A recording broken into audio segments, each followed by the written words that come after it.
last generation's RTX 4090, making it an absolute beast in games. We're going to push the RTX 5090 to its limits by increasing Minecraft's graphics more and more until we reach a higher level of realism able to destroy the RTX 5090. I wonder if we'll be able to do it.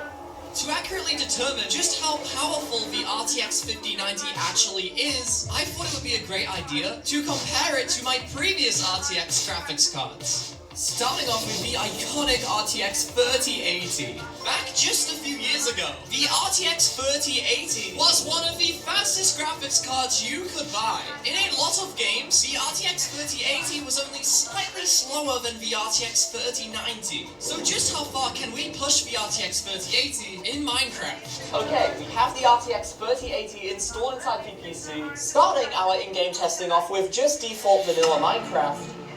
Despite all of our testing running at 4K, the RTX 3080 actually pulls a respectable 700 to 800 FPS in just completely default Minecraft.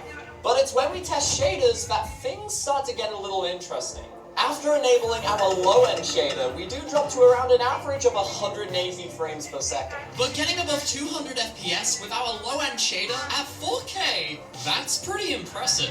Switching to VSL, our medium intensity shader, we do come across an FPS drop from 180 frames per second to around 120, but the 3080 is still surviving very well here.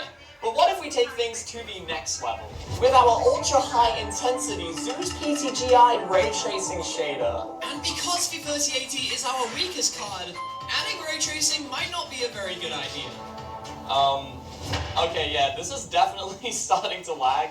We're now down all the way to 38 FPS. So this really isn't too terrible. Considering we're not just running ray tracing, but ray tracing at 4K. But things only get more intensive with our realistic texture packs. At 64x resolution, the game looks so much more realistic, but it's pretty obvious from here on out the RTX 3080 is going to struggle a bit. And it only gets worse when we increase the resolution to 128x. We see a pretty costly performance hit. As the RTX 3080 more or less starts to hit its 10GB video memory limit, and the game was really starting to stutter now. And at 256x, not even joking, the game crashed. Now, even though we didn't hit peak realism, overall the RTX 3080 did a pretty decent job, but it fell short, scoring only 46% on the realism scale. And a year later, I upgraded to the RTX 4070 Ti, so I could give my dad my previous RTX 3080. The RTX 4070 Ti is over 3 years newer, and instead of having... I said the end! I said the end.